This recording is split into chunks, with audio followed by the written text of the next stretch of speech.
Empecé a contar esto en foros de internet, porque siento que de todos modos no me creerán lo que hice, porque la gente da por hecho que es imposible que esto haya pasado a una persona latinoamericana, y más extraño aún, que la sede sea un país como México, porque según para la lógica y creencia de la gran mayoría de la gente, todas estas situaciones sobre el viaje en el tiempo solo pueden pasar en Estados Unidos, como las películas y series les han hecho creer.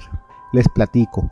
Yo trabajé para un grupo de personas que se dedicaban a buscar rastros de gente que creían que habían viajado por el tiempo, y la verdad desconozco qué hacían con los perfiles que veíamos sospechosos y les enviábamos en forma de recopilación de internet. Quizás querían controlarlos, eliminarlos, preguntarles cómo lo hacían, o simplemente mantenerlos a raya, vigilados, para que no sacaran provecho de la situación. Les cuento cómo empezó todo. Yo ya estoy entrado en años, pero desde que era un chaval me llamaron mucho la atención las computadoras. Así que cuando escogí mi camino para estudiar de manera profesional, acabé siendo de las primeras generaciones de estudios computacionales del país. Aunque mi papá, en paz descanse, siempre pensó que todo eso no era rentable y era más como temas de videojuegos. Todo cambió cuando al acabar la ingeniería, en una expo sobre computadoras, me puse a repartir mi currículum y me acababan ofreciendo trabajo para empezarlo en una de las grandes empresas computacionales que tenían sede en California. Ya mi papá, al enterarse de lo que me iban a pagar, estaba muy emocionado y me dejó en paz un rato. En California trabajé solo 4 años, pero me fueron de gran experiencia, y ahí fue que conocí a la persona que me enseñó cómo estaba el asunto en la empresa. Él y yo empatábamos muy bien, porque ambos éramos jóvenes, solteros, nos fascinaban los videojuegos, la programación y la ciencia ficción, al grado que en la cafetería de la empresa siempre nos veías comiendo juntos y hablando de películas, series y debatiendo el futuro de la tecnología. Para nosotros ningún tema era demasiado loco. Éramos unos nerds de la tecnología, como quien dice. El tiempo pasó y yo me tuve que regresar a México porque mis padres empezaron con muchos problemas de salud. Lo bueno fue que no me fue difícil establecerme de nuevo en mi país, pues la misma gente de la empresa para la que trabajé me recomendaron para un puesto de alto nivel como gerente de sistemas y comunicaciones, y me fue súper bien en lo económico. Pasaron más de 10 años, cuando una tarde me pasaron el dato que tenía una cita programada con un ingeniero de Intel, quienes eran los que nos daban soporte global, y cuando vi la agenda, el nombre de la cita, me di cuenta que era mi amigo de California, el que me enseñó cómo estaba la onda en mi primer trabajo. Sí manteníamos contacto, pero era mínimo, así de enviarnos 1 o 2 correos electrónicos al año.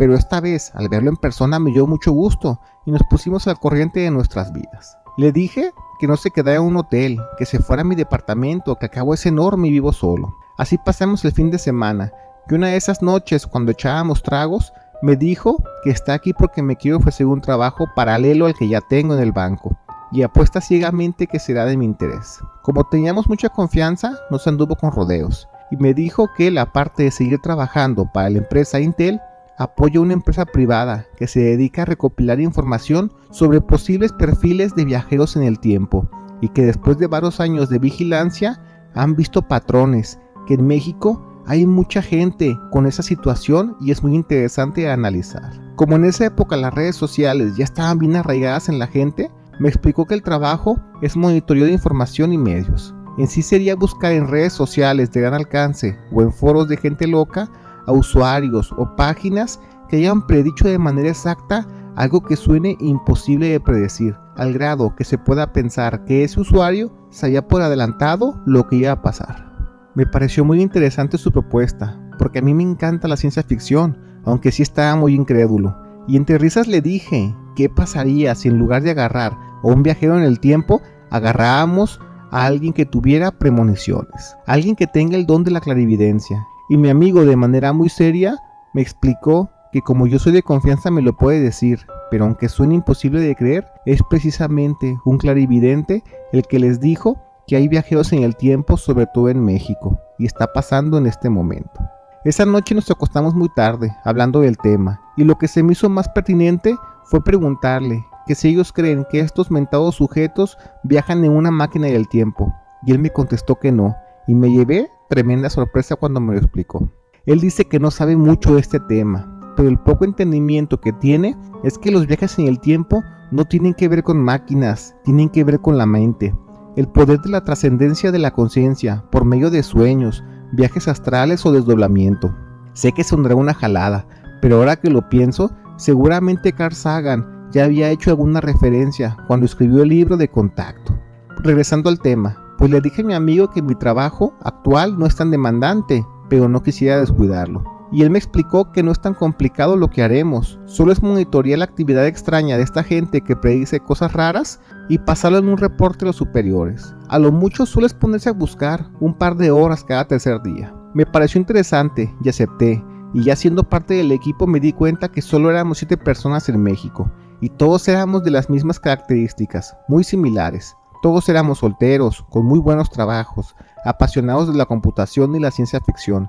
Y creo que todos éramos así, porque nosotros, quiero creer, vemos más allá de lo evidente, pues no nos cerramos a ninguna idea, así suene súper loca, pero siempre tratamos de buscarle la lógica para entenderlo mejor. Yo tenía un listado de foros especializados donde buscar, pero también le dábamos sus vueltas a las redes sociales famosas, como Twitter, Facebook, YouTube o Reddit, que es donde yo encontré cosas muy interesantes. En ese tiempo vi muchos perfiles extraños, por ejemplo, el de un chavo de un grupo de Facebook sobre apuestas, y él no posteaba nada, pero sí daba sus comentarios sobre las apuestas, y todos sus comentarios eran acertados un 100%, pero por alguna razón sus comentarios se perdían entre tantos, así que empecé a seguir sus redes sociales y me di cuenta que era un chavo de unos 25 años, que vivía de manera humilde pero bien. Se me hizo raro que siendo un genio para las apuestas no sacara partida de ello, así que ese perfil lo estuve siguiendo un par de meses, al grado que hacía cuentas falsas en redes sociales para formar amistad, al punto que acabamos teniendo hasta una pequeña amistad, por así decirlo. Yo le sacaba pláticas sobre cosas que me evocaran temas del futuro, pero el joven jamás cayó en la trampa, hasta que una tarde, al entrar a Facebook, veo en mi inbox y era un mensaje de este chavo, que simplemente me dijo que él jamás quiso poder hacer lo que hace con la mente, simplemente pasó, pero por eso mismo no saca provecho de ello, porque quiere evitar problemas. Eso me confirmaba que si hay gente que puede viajar por el tiempo a través de la mente. Y también entendí que no era que tú quisieras o lo buscaras, simplemente pasaba. Como estos casos fueron otros muy similares, pero el que sin duda me confirmó que el viaje en el tiempo es una realidad fue un usuario en un foro de conspiraciones. Este chavo de manera cronológica y puntual y sin fallos predijo el COVID y hasta invitaba a las personas a que unieran fuerzas para comprar lotes desde China de gel antibacterial, mascarillas y papel de baño. Pero quizás tú puedes pensar que eso se puede predecir, pero se los juro que cuando leí uno de sus últimos comentarios y se cumplió lo que dijo, me dejó helado. Les digo que este chavo lo estuve monitoreando buen tiempo y simplemente era un chavito de 18 y 19 años que era muy alucín, siempre con dar su opinión de todo lo que sucede en el mundo. Pero si algo me di cuenta es que él era muy fanático del fútbol y por alguna extraña razón odiaba al club Paris Saint-Germain y él era un fiel fanático del Manchester United. Estos equipos se enfrentaron en octavos de final y el primer partido lo ganó París 2-0.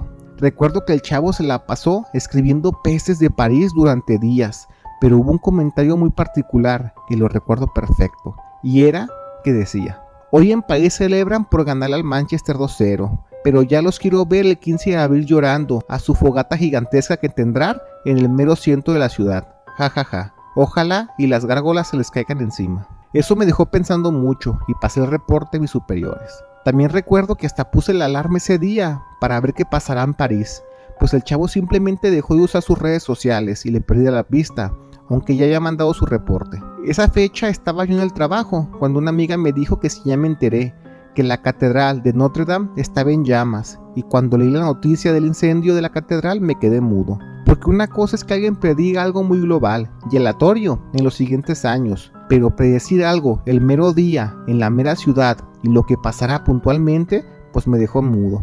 Después de eso me comuniqué con mi amigo y le dije que ya todo esto me estaba dando miedo y mejor quería bajarme del barco y no seguir en ello. Ellos me dijeron que estaba bien, que lo que aporté lo hice muy bien, y ya así es que tengo una mínima relación con mi amigo, aunque la verdad siempre aprecié su amistad. Por trabajar en eso me hice un stalker de primera, y encontrar información en internet es algo que se me da muy bien, pues como tengo formación de programador, digamos que sé cómo manejar el internet a mi favor. Y como les digo a un principio, si no me creen, me da igual, pero yo les puedo decir de primera mano que el futuro se pondrá feo. Y déjenme darles un tip.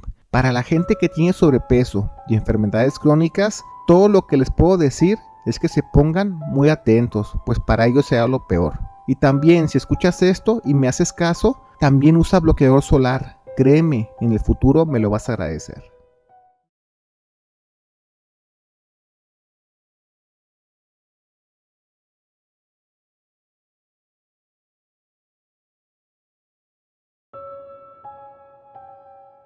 Recibir burlas por lo que les voy a contar es algo que ya me da igual, pero yo seguiré compartiendo lo que viví, porque fue real, y sé que más gente en México y en el mundo me puede decir que no estoy loco. Yo viví 12 años en los Estados Unidos y aprendí a hablar inglés de manera muy fluida, y cuando regresé a mi país, me fue fácil encontrar trabajo como portero en un hotel de los más caros de Reforma, porque aparte de saber inglés, soy alguien muy robusto de cuerpo y tenía mucha experiencia trabajando en bares de dinero en Nueva York. En ese hotel que trabajé se hospedaban muchos políticos, artistas y también incluso había convenio con un equipo de seguridad privada para que allí se hospedaran los famosos de Hollywood cuando venían a promover sus películas en el país. En una ocasión yo estaba en mi turno cuando de un carro del año baja un chofer y le abrió la puerta a dos señoritas que estaban en sus 20 años y estaban vestidas de manera casual, pero se notaba la elegancia y lo caro de su ropa y sus alhajas. Al pasar directo por mi entrada les abrí la puerta, que aunque sabía que no se hospedaban allí, era una de dos. O seguramente irían al piano bar muy exclusivo que se encuentra en los pisos de arriba del hotel, o eran chavas de la vida galante, de esas de ultralujo, e iban directo a un piso con algún cliente. Mi colega me dijo que están guapísimas, y yo solo sentí con la cabeza, pues el gerente nos podía regañar si nos veían platicando de esas cosas desde las cámaras. Así, poco a poco iba llegando gente que no eran huéspedes y entraban al hotel. Por eso le marqué por radio a mi gerente, para que me dijera si había evento privado en el piano bar del lugar, pues estaba llegando mucha gente, mucho más de la normal, y no eran huéspedes. El gerente me dijo que deje pasar a todos, siempre y cuando se vean de billete, y ya dejó a mi criterio ponerle el derecho de admisión a quien yo viera sospechoso. La gente que llegaba lo hacían en buenos carros, y solo pocos me decían que si aquí es donde se encuentra tal piano bar, y yo los dejaba entrar. Ya pasada la noche llegó un carro del año, con placas de consulado, y de él se bajó un señor de unos 40 años. Estaba muy presentable, eso sí, pero algo me llamó la atención en él, y era su reloj. Todos los que habían llegado antes tenían relojes finos, que aunque tú no supieras de marcas, sabías que valían buen billete. Pero me di cuenta que este señor tenía un reloj táctico militar, esos que usaba la milicia americana. Yo sé de eso porque trabajando de seguridad en bares de los Estados Unidos, conocía a mucho exmilitar, porque ellos eran muy cotizados para trabajar como seguridad en los antros de moda en Nueva York. Se acercó con mucha presencia y de manera amable le dije que si es huésped o busca alojamiento en el hotel. Él me dijo en inglés que viene a la fiesta del bar, pero no sé, algo en él no me generaba confianza. Así que le dije que si me permite hablar con el manager del lugar. El señor se veía inquieto, a pesar que estaba haciendo frío, pues esto pasó en enero y él se notaba que estaba transpirando de la frente. Mi gerente me dijo que en 5 minutos bajará seguridad privada del bar para valorar la situación y que si puedo retener al señor, pues qué mejor, porque él también bajará por si esto se sale de control. Le digo al señor que me comentan que en el piano bar está agendado por una reunión privada y tengo indicación de no dejar pasar a nadie más, pero que si él es un invitado de la lista, ya bajan ahora mismo gente organizadora del evento para hablar con él. Estábamos hablando, pero en eso llegó una camioneta con una familia que se hospedaba en el hotel.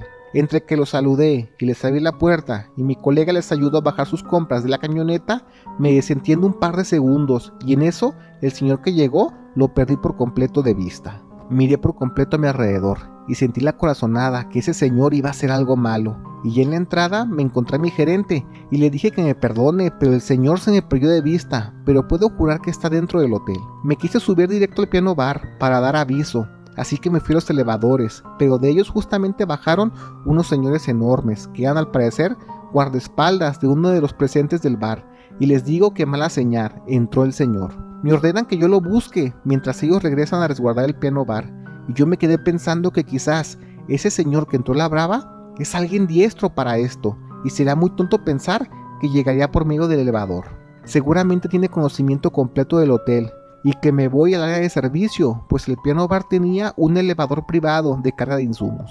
Me voy para allá, y veo que entre la gente de la bodega de carga y las rampas de recibo, ahí está el señor viendo algo en su mano, como buscando cómo ubicarse dentro del lugar. No me quedó de otra que hacerme valiente y que le llego por un costado y de manera propia, pero con presencia, le digo que quiero hablar con él. El señor se me quedó viendo sorprendido y me comenta que no quiere problemas, que se va a retirar del lugar. Pero yo ya no quería eso, mi intención era agarrarlo y llevarlo con mi gerente para que le hablara a la patrulla.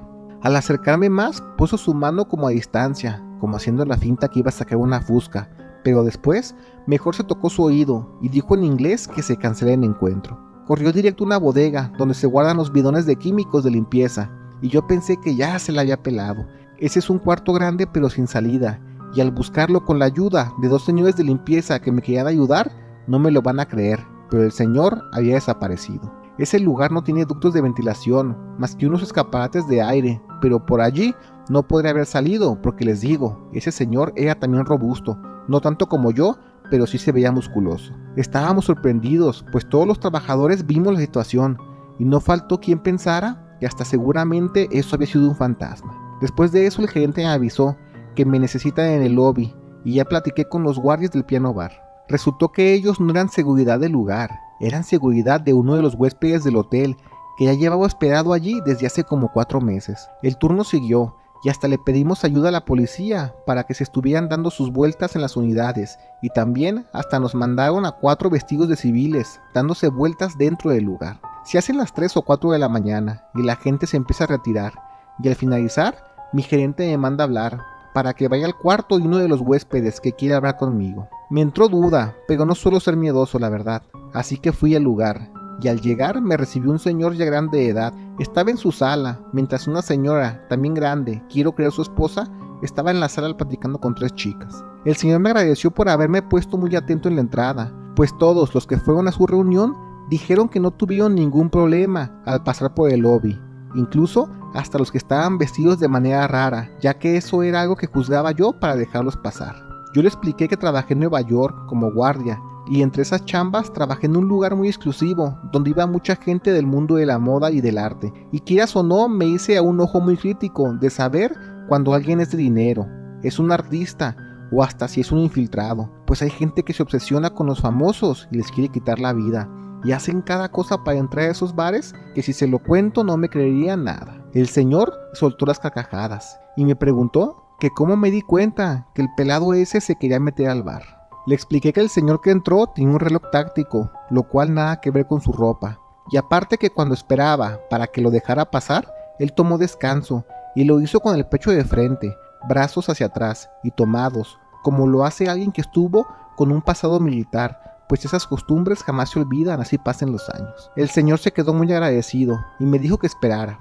Llegó después un señor y le dio una carpeta, y como si estuviera viendo toda mi información, pues después de hojearla un rato, fue que me preguntó por mi hermano, y ya le conté que esa es la razón por la que me vine a México. Él tiene tiempo en la cárcel, y estoy aquí ayudando el proceso, pues mis padres ya son grandes de edad, y se les complica moverse en esos temas, porque si por mí fuera, yo seguiría en Estados Unidos trabajando de seguridad, porque la verdad estaba ganando buen dinero. Platicamos un rato más, y me dijo que en 3 meses mi hermano estaría libre, que un abogado lo contactará, al de mi hermano, y solo sería hacer lo que él diga. Ya cambiando el tema me dijo que me quería tomar un trago con él, que le caí súper bien, y platicamos sobre eso, sobre ser seguridad en los bares. Estuvimos un rato en eso, y nos ganó la noche, y para amanecer, él mandó a pedir servicio a la habitación para desayunar. Llegó la comida, y yo le dije que no se levante, yo atiendo, y al hacerlo, abro la puerta y un camarero, muy alto con buena masa corporal, y al mirarnos tuvimos ese microsegundo en que nos quedamos quietos, pero de nuevo presentí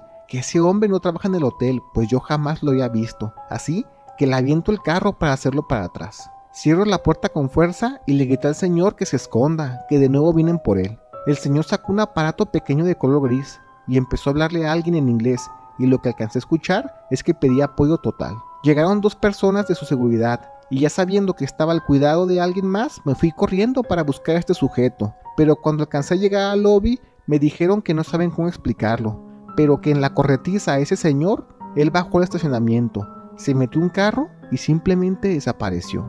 La policía investigó el carro y resultó que era robado, y en las cámaras se ve claro cómo ese señor entraba al vehículo, y de ahí salió una luz tipo flash, y después simplemente ya no estaba dentro. Nadie sabe cómo explicar qué fue lo que pasó allí.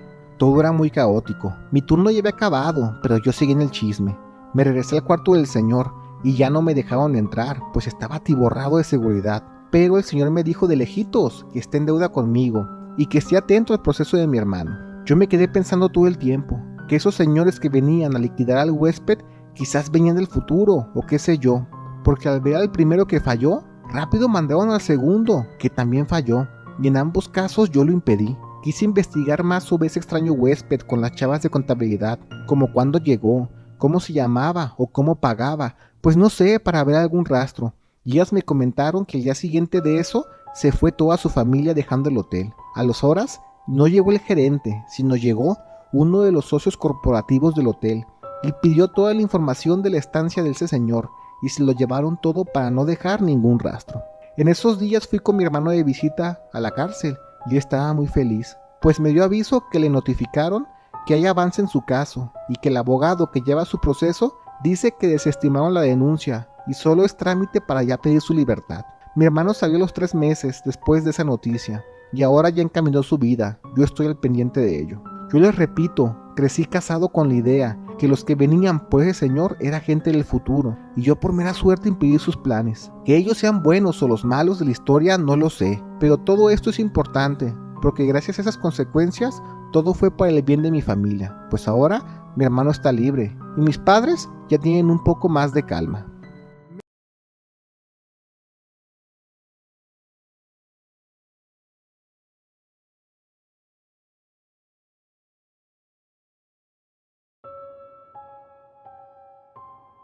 Acá en el trabajo conocí a un ingeniero que desde que lo vi me imaginé que seguro tendría un pasado extraño o algún hobby de esos raros que no se escuchan muy a menudo. Y dicho y hecho, porque cuando ya formamos amistad y tuvimos confianza, él me ayudó a superar una ruptura amorosa que casi me deja en la ruina, o peor aún, sin vida, porque fue tan doloroso afrontarla que casi hago una locura por lo mal que me sentía. Todo esto empezó cuando entré a trabajar a esta empresa de manufactura electrónica como ingeniero en sistemas y compartía turno con este amigo que se llama Fernando, pero todos lo conocíamos como el Astral y desde allí ya se pueden hacer una idea de cómo era este personaje. Él era uno de los mejores, si no es que el mejor ingeniero en sistemas que teníamos. Era muy eficiente para trabajar, no tenía demoras y a todo mundo le caía súper bien, pues tenía esta virtud que cualquier tema, así fue el más complicado o el más simple, lo explicaba de forma para que todos lo entendieran. Aparte que de ser un niño bien, era muy humilde, con la gente, a todos trataba por igual. Le decían el Astral porque era como hippie y también porque sabía demasiado sobre temas de meditación, energías, chakras, y antes de trabajar en la empresa ya tenía la reputación de que a más de un empleado ayudó a encaminar su vida cuando se veían bajoneados, ya sean por situaciones económicas, espirituales, amorosas o incluso de fe. Pasábamos gran parte de la jornada laboral juntos, pues la oficina y las máquinas de pruebas estaban detrás de nuestra área, y en cosa de 4 meses ya teníamos la confianza para hablar de cualquier tema. Él me dijo que él es de una familia rica, pero siempre tuvo un poco de su desagrado por gustarle a él los temas espirituales y a sus papás no le agradaba mucho la idea, pues él conoce temas de transición de la mente con el universo, y aunque él no les guarda rencor, sabe que pues lo que él hace no es para todos, porque hay gente que no le gustan estos temas y no les tiene nada de afecto. Yo al principio era uno de ellos, la verdad, pues al principio pensaba que este compa estaba locochón, pero descubrí que él es un ser de luz, gracias a la ruptura amorosa que afronté. En esas fechas de entrar a trabajar, a la par conocí una chica, con la cual me perdí por completo en el amor. La conocí en un concierto, y como yo lo sentí fue amor a primera vista.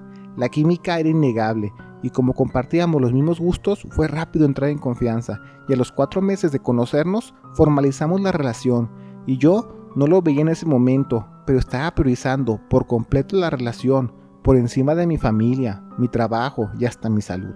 Ella trabajaba como a 40 minutos en dirección contraria a mi trabajo, pero yo siempre me ofrecía a llevarla primero a ella y también ir a recogerla, lo cual me consumía mucho tiempo y también dinero en gasolina. Y casi siempre al llegar a su casa, para que ella no cocinara y no se cansara de más, comprábamos algo.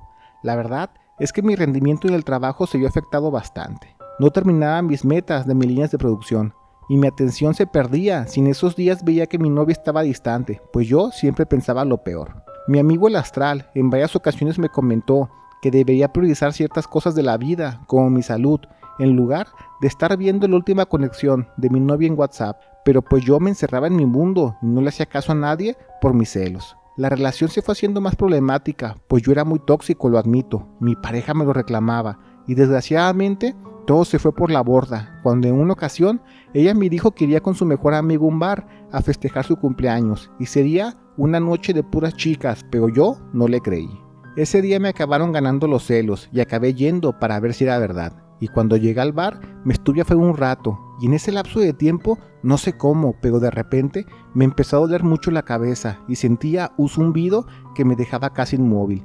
Y eso sumándole lo estresado por los celos que me intoxicaban la mente, pues era un caldero hirviendo de puro coraje. No sé si eran disparates míos por mi dolor de cabeza, pero me empecé a mal viajar, como si fueran visiones, de que mi novia estaba en ese bar con sus amigas echando fiesta, pero no solo estaban ellas, también había vatos, y en esos pensamientos tóxicos me imaginaba que mi novia tenía un vestido muy ajustado, y uno de los chavos estaba sentado al lado de ella, y le pasaba la mano por toda la cintura, y después se iba más abajo, y ella no decía nada, al contrario, le gustaba, y a risa y risa se pegaba más al vato siguiéndole el juego. Yo estaba pensando lo peor, y de eso pasaron unos 10 minutos aproximadamente, cuando salió mi novia con su amiga del lugar para poder fumar en el lobby, y hasta me saqué de onda que ella estaba vestida como me lo había imaginado. Me ganaron los celos tóxicos y me bajé del carro y le reclamé que si andaba acompañada con algún vato. Mi novia se puso roja de la vergüenza y entre que le levanté la voz, los guardias de la entrada me dijeron que me calmara o ellos me iban a calmar. Y yo, muy tontamente, no lo hice y se armó el zafarrancho. Mi novia muerta de la pena me dijo que era un enfermo tóxico y que en su vida quería volver a verme y ya los guardias en modo violento me dijeron que más me vale que me vaya porque si no, esto no se arreglará con la policía. Y yo, con la sangre caliente, me quería ir a los golpes, pero justo en eso algo pasó, que en el bar simplemente se fue la luz de todo el lugar. Yo me saqué de onda porque también en ese momento sentí como que me desvanecí, un microinstante, pues estuve a nada de caerme al suelo, y entre el despapalle del bar y cómo los guardias me perdieron de vista, pues no me quedó de otra que irme de allí al carro a acostarme, porque en verdad me sentía muy mal. Ya camino a mi casa estaba llorando, de lo frustrado por toda la situación. Cuando llegué, me pegué un baño con agua helada para que se me bajara el eufórico y pensando ya con más serenidad, entré en razón de que todo lo que pasó fue culpa mía por mis celos. Yo imaginé todo eso, de que había un vato con mi novia y seguramente por el estrés y el dolor de cabeza estaba pensando puras locuras. Y ya, para cuando al fin me ganó la culpa, me puse a llorar porque mis inseguridades me habían costado mi relación con mi novia, pues me acabó dejando. Los siguientes días traté de escribirle, hablar con ella, pero nada. Jamás me levantó el teléfono y me estaba bloqueando de todas las redes sociales. Yo entré en una depresión muy fuerte y a duras penas me levantaba para ir a trabajar. Y cuando ya estaba pensando en cosas peligrosas, fue que mi amigo el astral me salvó la vida y quiso hablar conmigo. Me dijo que le cuente cómo pasó todo, pues él sabe que no soy mala persona. Quizás soy alguien que no sabe medir sus emociones, pero mala persona no soy, y con el afán de encaminarme al autoconocimiento y la introspección, después de la chamba me invitó a su casa para que habláramos largo y tendido de toda la situación, pues él, si algo sabe, es escuchar. Mi amigo el astral tenía el toque para hablar, pues a pesar que eran temas que me ponían muy tristes, él sabía calmarme, y después de llorar todo lo que tenía que llorar y arrepentirme todo lo que tenía que arrepentirme, encontré la paz de entender que todo había terminado entre mi novia y yo, y esto era para bien. Mi amigo me dice que está muy orgulloso de mí, y que dentro de las 3 siguientes lunas haremos lo mismo que acabamos de hacer, solo que ese día veremos si mi calma sigue activa. Si para entonces aún sigo con la calma de sobrellevar la ruptura, haremos una actividad que no es para todos, pero que al ver las señales en mi persona es posible que yo sí pueda hacerlo. Le pregunté a qué se refería, y entre risas me dijo que lo veré cuando llegue el momento. Pasan los días y poco a poco empecé a sentirme mejor, a verme mejor, pues en el trabajo empecé a mejorar mis números y con el tiempo libre que tenía, que ya era bastante, entré al gimnasio y a clases de guitarra. Pasaron casi los 3 meses y mi amigo el astral me decía que estaba muy orgulloso de ver los cambios en mí. Me vio más delgado, en mejor forma, y con unas ganas a la vida que se contagian, y yo le dije que todo se lo debo a él. Le recordé sobre lo que me prometió de hacer la misma actividad de aquella vez que me hizo la intervención, y él me preguntó que estaría padre poder hacerlo, pero depende mucho qué es lo que le conteste ahorita. Me preguntó que qué pensaba sobre aquella noche que fui a espiar a mi ahora exnovia, y le dije que la neta Lo que siento es culpa por haber violentado su confianza y su espacio con sus amigas. Si pudiera pedirle perdón por hacerlo, la verdad lo haría. Pero que también, si soy más pero más honesto, sobre cualquier cosa quisiera saber la verdad, pues a veces creo que es más importante contemplar la verdad que creer que uno hace lo correcto. Mi amigo me dijo que eso era lo que buscaba escuchar, pues tengo razón. Lo bueno o lo malo en acciones o pensamientos es muy subjetivo, pero la verdad esa sí es incuestionable y para lo que se pueda mostrar. Ese día nos fuimos a su casa y después de una meditación guiada por él me expandió la mente de una forma que no sé cómo explicarlo, pero fue mágico. Era como viajar por el mismo universo y cuando aterricé en la tierra no me lo van a creer dónde lo hice. Toqué el suelo en el pasado y fue en aquella noche donde seguía a mi novia al bar. Yo era como un ente traslúcido, carente de materia, pues caminaba entre la gente y ellos me traspasaron, y al mirar mi carro estacionado me acerqué, y ahora entiendo que esa fue la razón por la que me dolía la cabeza, pues yo mismo me lo estaba provocando. Me dio risa verme en el carro, todo inmaduro y enojado, como un novio psicópata, así echando corajes en el carro, así que mejor me fui para el bar, para comprobar quién estaba allí, y al fin me quité de dudas. Estaba mi novia en una mesa, con sus amigas, pero también con amigos, y al lado de ella estaba un muchacho que hacía lo que yo había distinguido en visiones, que era tocarle la cintura y bajaba más la mano. Platicaban que tenían 4 meses viéndose, y la que era mi novia le reclamaba al chavo que cuando iba a dejar a su esposa, para ya ella dejarme a mí y formalizar su relación, pues ya tenían 2 años viéndose en secreto. Platicaban de ellos cuando una de las amigas, toda borracha, jaló a mi expareja para fumar afuera. Y ya fue que vi desde otra perspectiva la bronca que tuve yo con los guardias. Y quizás fue que me asusté tanto, que cuando ellos me iban a dar unos buenos golpes, yo quise impedirlo, pero algo hice en el plano astral, que se fue la luz en el bar, y cuando desperté, ya ahora estaba en casa de mi amigo, pero con una sonrisa de oreja a oreja, y él me pregunta que cómo sentí el poder haber viajado al pasado. Yo estaba impactado, en verdad lo había hecho, y entendiendo las cosas, yo mismo provoqué mi dolor de cabeza, las visiones y hasta el apagón de luz en el bar, pues de una forma que no puedo explicar, mi yo astral con mi yo real estábamos en el mismo plano y convergieron para que se dieran las cosas, como si así estuviera escrito en el destino todo este tiempo. Le pregunté a mi amigo que cómo sabía que esto iba a pasar, y él me dijo que hay personas que nacemos con el don de poder viajar por el espacio-tiempo, pero solo necesitan tiempo, práctica, tener serenidad y paz consigo mismo.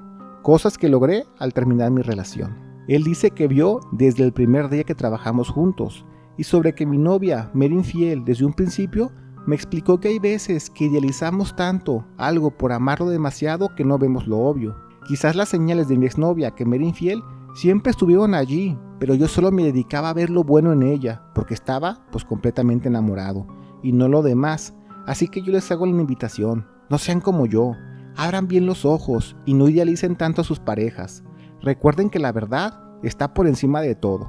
Hay que sabernos respetar y darnos nuestro lugar.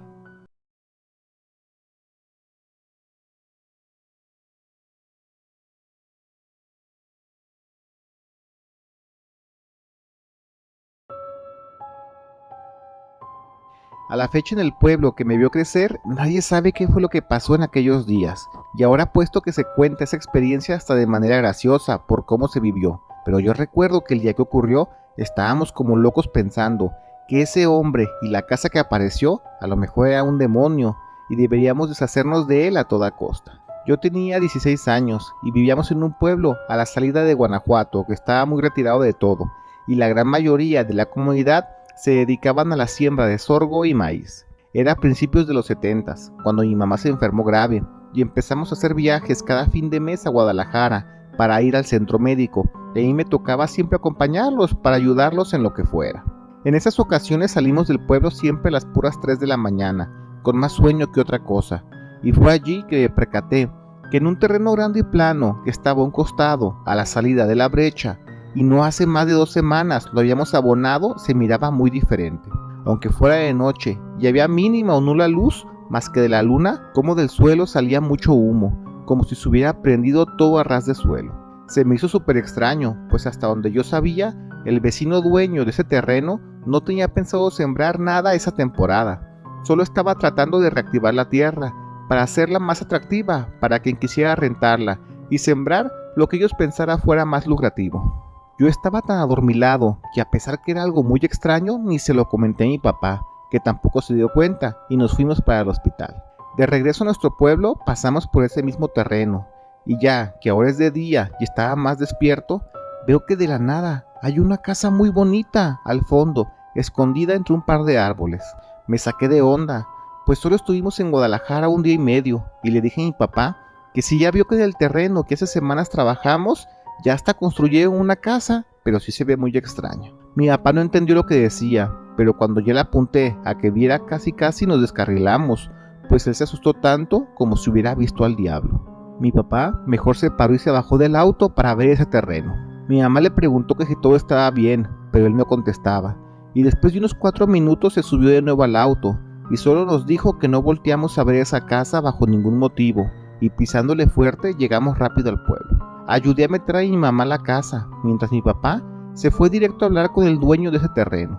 Cuando me desocupé, me salía el chisme con ellos, y pues casi me voy para atrás, al escuchar que es imposible que hubiera una casa en el terreno por 2 motivos. Creo que el más importante es que, para empezar, esa casa no era del dueño del terreno, y ni enterado estaba de la situación. La segunda es que apenas hace 2 días vino gente de La Piedad para ver el terreno, para ver si lo rentaban, y quienes valoraron la tierra revisaron cada cuadrante de 10 metros cuadrados con sus barras para ver la calidad de la tierra. El dueño les dijo que no cree eso, de que hay una casa parecida en su terreno y hasta con árboles, pero igual van a revisar para ver qué pasó. Y en esa bola fuimos 6 personas de la comunidad, entre la camioneta de mi papá y el dueño del terreno. Cuando llegamos a la brecha que nos mete al terreno, el dueño se quedó mudo al ver que de día, a pleno ojo de todos, había aparecido en sus tierras una casa grande y unos pares de árboles enormes que lo rodeaban. Yo, que ahora trabajo como ingeniero civil, te puedo decir que esa casa que apareció de un día para otro, sin hacerla, sin batallar con material y teniendo todo a la mano y con un buen número de trabajadores, mínimo te la acabas en 5 meses. Ya todos se asustaron, pues no creyeron a mi papá a la primera instancia, pero si de por sí todo esto era muy extraño, se puso peor cuando vemos que dentro de la casa se ve a través de las ventanas que hay movimiento y hay una persona adentro. Aún recuerdo ver a mi papá y al dueño del terreno con un miedo como si hubieran visto al mismísimo diablo. Yo quizás, como estaba muy chaval, no dimensionaba lo extraño que era toda la situación, pues me imaginé que lo más fácil era creer que tal vez eran fantasmas. Yo creo que nos aventamos fácil 1 hora, viendo de lejitos desde la brecha la casa, así que nadie se animaba a tratar de investigar qué estaba pasando, hasta que al fin mi papá logró convencer al dueño que se acercaran y pegaran de gritos, preguntando quiénes eran los que estaban dentro de la casa y por qué estaban dentro de la propiedad privada. En el primer avance, por así decirlo, se encaminaron solo a mi papá y el dueño con 2 conocidos. Lo hicieron sin nada con qué defenderse, y cuando ya estaban como unos 15 metros del lugar de la extraña casa, de la nada salió un señor ya entrado en años. Tenía el pelo largo, como si el señor fuera muy güero. Bien tranquilo salió con una taza en mano, como si lo hubieran agarrado a medio desayuno, y al ver a mi papá y a conocidos que estaban gritando con mucha violencia, el señor, siempre con mucha calma, se regresó a la casa, dejó su taza de lo que bebía y salió con algo en mano para mostrarlo. Yo todo eso lo estaba viendo de lejitos con los otros señores que se quedaron, pero no nos animamos a acercarnos, y para cuando vimos que el señor hablaba con mi papá, pues ya nos entró el valor para ver qué era lo que estaba pasando y nos arrimamos. Llegamos y todo era aún más extraño. El señor no era de aquí, pues no hablaba español, y en su momento pensamos que era francés, el señor, por cómo hablaba y su apariencia, pero con el tiempo me di cuenta que era de Suiza, y al rato les digo por qué. Ese señor, de manera muy amable, nos invitaba a pasar a su casa, pero nadie se animó a entrar, aunque no se veía extraña la casa por dentro. Con la puerta abierta podrías ver que tenía muebles regulares, cuadros y una mesa en la sala. Total, que como nadie quería entrar, el señor dijo que lo esperáramos, y fue por unas cosas, y sacó un mapa mundi, como de 1 metro cuadrado, y como tratando de ubicarse, nos preguntaba que dónde estábamos. Yo fui el único que capié qué era lo que estaba intentando hacer el señor. Le apunté con el dedo que estaba en México, y empezó a reírse, y nos hablaba como si entendiéramos su idioma, pero la verdad es que solo pelábamos los ojos, pensando si este señor no era un fantasma, un demonio, o hasta, ¿por qué no?, una alucinación. Así pasaron unos 10 minutos, hasta que el señor ya se regresó por su café a la casa, y de nuevo, pero ahora con un calendario, buscó que le dijéramos qué fecha era. Yo fui quien le dije, y ya él, como de manera muy lenta y con señas como si fuera mímica, nos explicaba que al día siguiente, apuntando en el mapa, él sí iba a ir, pero que no nos acerquemos a este pedazo de tierra y respiremos por la zona porque es muy peligroso, y hasta con las manos hacía muecas de la situación de cómo nos ahogaríamos si nos acercamos. Mi papá, cuando vio que al final de cuentas solo era un señor, no le vio como tanta importancia y nos dijo a todos que nos retiremos para ir al pueblo y hablar al cura, que era lo más obvio de hacer, porque les recuerdo, eso fue en los 70s, pero el dueño del terreno empezó a pedirle a mi papá que mejor no dijéramos nada, pues a él le urge rentar ese terreno para poder comprar semilla, y si se dan cuenta que sus terrenos están embrujados, pues nadie va a querer rentarlos. Los otros señores que nos acompañaban pensaban lo mismo, y pues ahí tienes a mi papá, mandándome en una de las camionetas por comida, cobijas, para velar el terreno en la noche y ver que sea verdad que esa casa desaparecerá al día siguiente. Cuando llegué a la casa no le conté nada a mi mamá y a mis hermanas y solo fui por café, frijoles, queso y unas cobijonas, con el pretexto que mi papá había agarrado una chamba para ser cercado al amanecer en unos terrenos por aquí cerca. Cuando yo estaba a la salida se me prendió el foco de lo último que dijo el señor de la casa y me llevé del corral 2 conejitos para usarlos como señuelo al día siguiente. Pues se hace de noche, y se los juro por Dios que me mira, que bajo la luz de la luna que alumbraba a buena luz, pudimos ver cómo salía vapor denso de todo el terreno de la casa del señor, y poco a poco la misma casa se empezó a desaparecer. Así, simplemente lo perdimos de vista, como si sea transparente o se perdiera en la realidad. Mientras pasaba eso, mi papá juntó a todos los presentes y nos puso a rezar, pero mientras echábamos oración, yo veía de reojo a mi alrededor, que solo, a ras de suelo, no estaban pasando cosas extrañas. También en el cielo, pues se veía clarito cómo había luces que no estaban tan altas y se movían de manera errante por la zona. Y también rumbo al monte, se escuchaban a lo lejos muchos coyotes aullando, como si presintieran que estaba pasando algo raro por la zona. Cuando amaneció, la casa simplemente había desaparecido. Se los juro por la Virgen de Guadalupe, y sin saber qué acciones tomar, mi papá, quien era quien estaba como más al pendiente de todo el asunto, nos dijo que nos esperemos, ahora que amanezca chido el sol, para ver qué puede pasar. Yo llevaba los conejos en la camioneta, y le dije a mi papá que soltemos uno, para ver si uno ya se puede acercar. Como a las 11 de la mañana, casi mediodía, soltamos el primer conejo y le aventamos piedras solo para que corriera en dirección recta, y para cuando llegó a la zona donde estaba la casa se quedó quieto, y por más piedras que le aventamos ya no se movió. El conejo había perdido la vida, seguramente intoxicado por el vapor. Eso asustó a todos y mi papá dijo que mejor no esperemos más y cerquemos esa parte del terreno para evitar accidentes. Pues a darle duro con ello, y nos dimos la recia a meter cercado esa zona, y pues el vecino no pudo vender ese terreno, pero gracias a Dios sus otras tierras dieron cosecha de primer nivel y por dinero no le batalló. Y sobre la extraña situación de la casa que desapareció de su terreno, solo quedó el secreto entre los presentes que estuvimos allí. Pasan los meses y la verdad el tema se fue olvidando por completo, y a los años les digo que hasta ya nos daba risa hablar sobre el tema.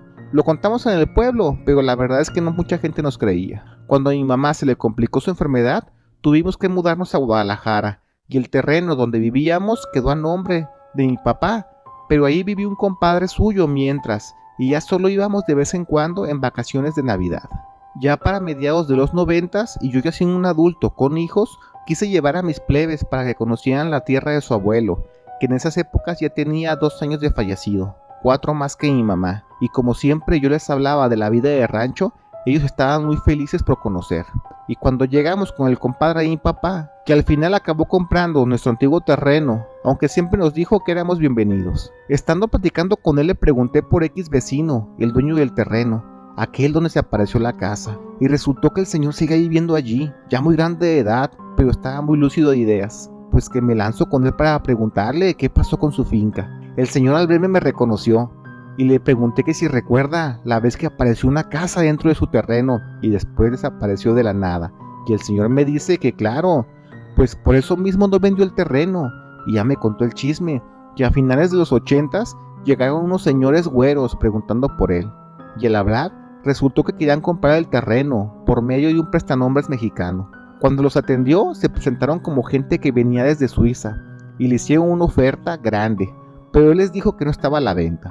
Mientras hablaban de eso, uno de los niños, de esas personas güeras como de 12 años, estaba como loco corriendo por todo el lugar, muy emocionado, y cuando llegó a la parte cercada, donde aquella vez se apareció la casa, el chavo empezó a gritar de alegría. Corría como loco, agarraba la tierra y lo olía, como si hubiera encontrado lo que estaban buscando.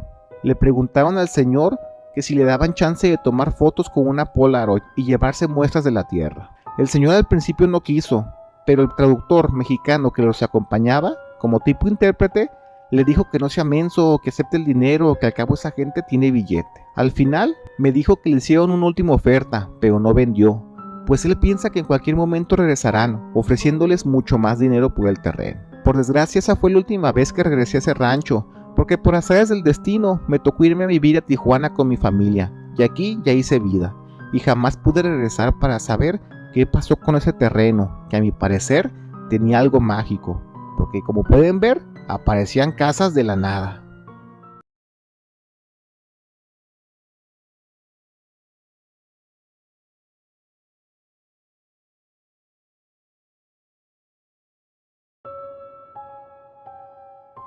Esto que voy a contar sé que roza en la locura total, pero créanme que lo viví de primera mano y jamás pude dejar de pensar que la religión y el viaje en el tiempo tiene que ver muy de la mano en el futuro. Me imagino que todos han escuchado hablar del famoso cronovisor que supuestamente tiene el Vaticano desde los 40, pero lo que yo les voy a contar tiene que ver con gente que les aseguro que eran del futuro, y yo lo descubrí cuando estuve en la Plaza de San Pedro el día que canonizaron al Papa Juan Pablo II. Para ponerlos en contexto, toda mi experiencia empezó cuando mi mamá tuvo una operación de corazón abierto y gracias a Dios salió bien del quirófano, sin nada de complicaciones. Aparte del talento de los doctores, ella decía que se salvó porque el ya fallecido Papa Juan Pablo II la guió por la operación, y como ella es una católica muy pero muy devota, pues imagínense cuando se enteró que lo iban a canonizar. Dijo que quería ir al Vaticano sí o sí, y como gracias a Dios en la familia nos va bien con un negocio que tenemos, nos preparamos para el viaje con mi mamá y lo acompañamos mis dos hermanas y yo. Como quien dice, yo solo iba de apoyo para movernos por la ciudad, porque soy bilingüe y quieran o no, pues el inglés poquito nos podría ayudar para que sí el viaje no fuera tan caótico. Y aunque sí se gastó un dineral para el evento, nos tocó estar muy pero muy lejos, que si más no recuerdo, estuvieron cerca de 600,000 personas, porque la neta ni se podía caminar. Ni siquiera estábamos cerca de la Plaza de San Pedro, estábamos en las calles aledañas. Mientras mi mamá y hermanas veían todo a través de las pantallas que hayan puesto, yo les dije que iba a aprovechar para dar el rol, porque no es que no sea católico, lo soy, pero no tan ferviente como ellas. Estuve caminando por unos parques hasta que me abrumé y me fui a sentar donde hubiera espacio para estirarme, y ya estando en las orillas todo aburrido, pues me puse a ver a la gente de todo el mundo que estaban pase y pase, y yo pensaba que sería la única vez que vería a gente hablar de cualquier idioma, porque había gente de todos lados. En ese momento estaba volando el mayate, como decimos en México, cuando me percaté que había un grupito muy extraño que me llamó la atención. Eran 5 personas, de entre 50 a 60 años, y algo similar a un guía de recorrido, que estaba mucho más joven que él, y en inglés les decía que nadie tiene permitido hablar con quien sea. Si alguien les saca plática, les quiere vender algo, o incluso regalar algo, ellos no hablen, que simplemente deben mirar al frente. En mi mente me imaginaba que estaba bien chafa su recorrido, porque con esa actitud no iban a conocer nada, y mirándolos más detalladamente, vi algo que me llamó mucho la atención. Todos tenían la misma ropa, hasta el calzado era idéntico, solo que variaba entre colores y tonalidades. El guía les dice que pongan sus relojes en cuenta regresiva, y de una cangurera que todos vestían sacaron un tipo protector bucal, y se pusieron algo en el ojo, como si fueran unos pupilentes. Se me hizo extraño todo eso, y hasta llegué a pensar que lo mejor era esa gente fanática, pero de esos que hacen atrocidades en multitudes, y la neta me malviajé. Traté de regresar a donde estaba mi familia, y como teníamos el mismo camino de ruta entre la multitud, me acerqué a ellos, y pude incluso estar muy pegado a ellos, y aunque se veían muy normales, como típicos gringos que ves en Vallarta vacacionando, me daban mala espina, no sé por qué. Como la multitud estaba a tope, no se podía caminar más, quedando simples pasitos. En ese tiempo yo razoné que es difícil que sea gente mala, pues para entrar a esas calles pasamos por varios arcos de seguridad y mucha gente nos revisó. Así que si ellos eran locos, dudo mucho que los hayan dejado pasar, si no los hubieran detenido. Llegamos a un punto donde no pudimos avanzar más y nos quedamos allí. No me quedó de otra que estar al lado de ellos. Yo fingiendo que no los veía, pero a través de los lentes de sol los miraba de pies a cabeza detenidamente, buscando detalles. Alcancé a ver en ese rato que también todos ellos estaban tatuados de la muñeca y tenían una serie de números. Mismos números que estaban en sus playeras, pantalones, y recuerdo que hasta fingí que me ataba los tenis para ver los suyos, y en su calzado también tenían en la lengüeta el mismo número.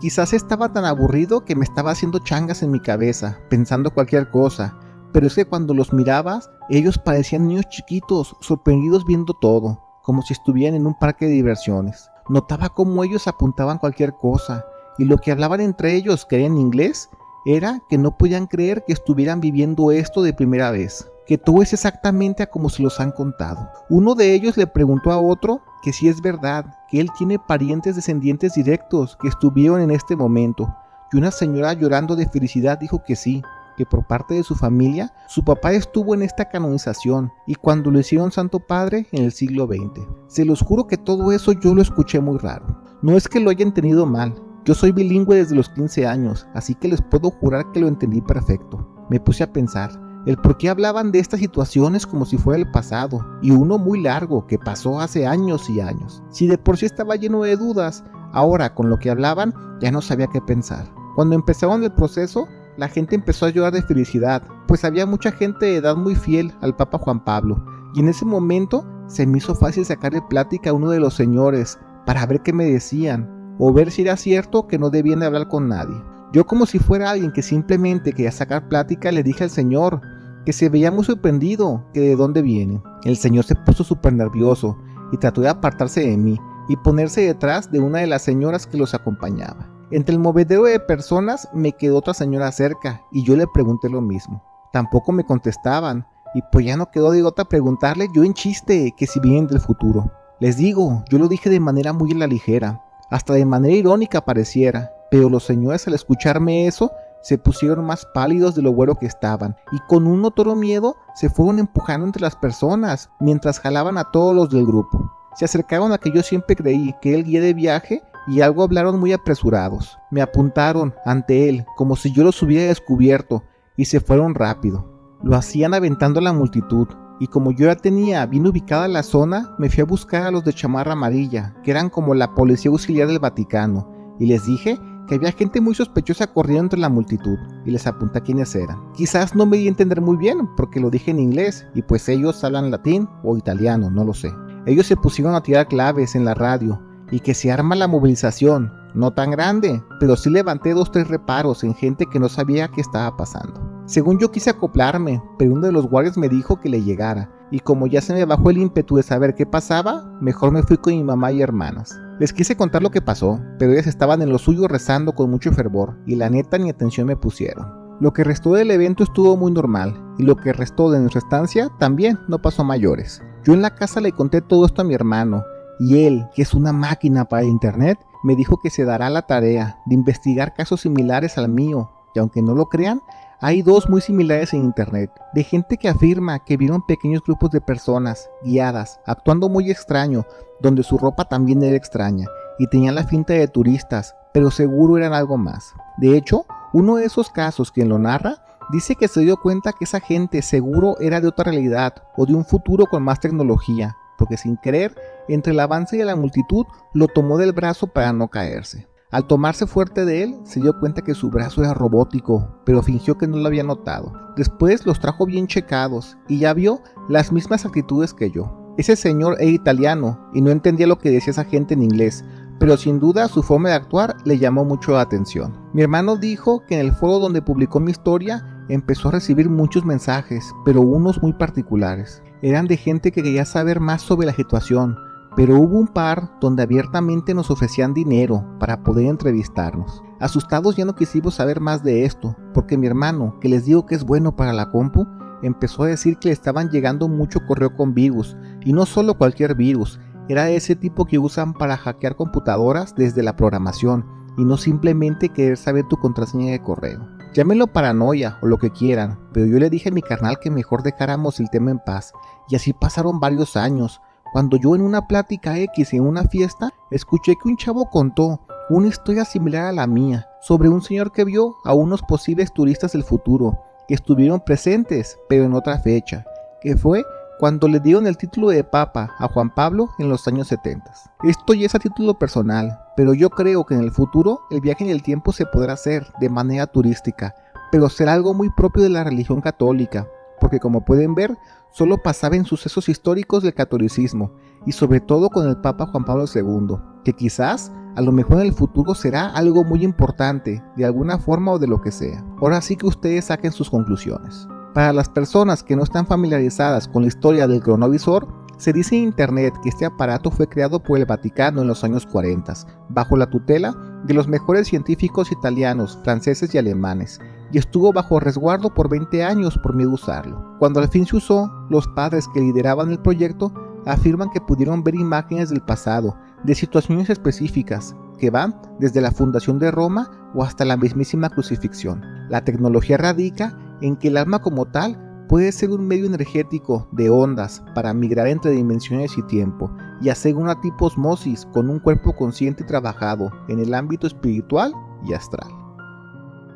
México tiene las mejores historias paranormales, eso ya nos quedó claro, pero también tenemos las mejores historias de fiesta, y aquí también se las contaremos. Sigue nuestra nueva cuenta, México Embriagable, y escucha las mejores historias de la peda, como solo los mexicanos sabemos hacerla. Ya hay videos en la cuenta, allá te vemos.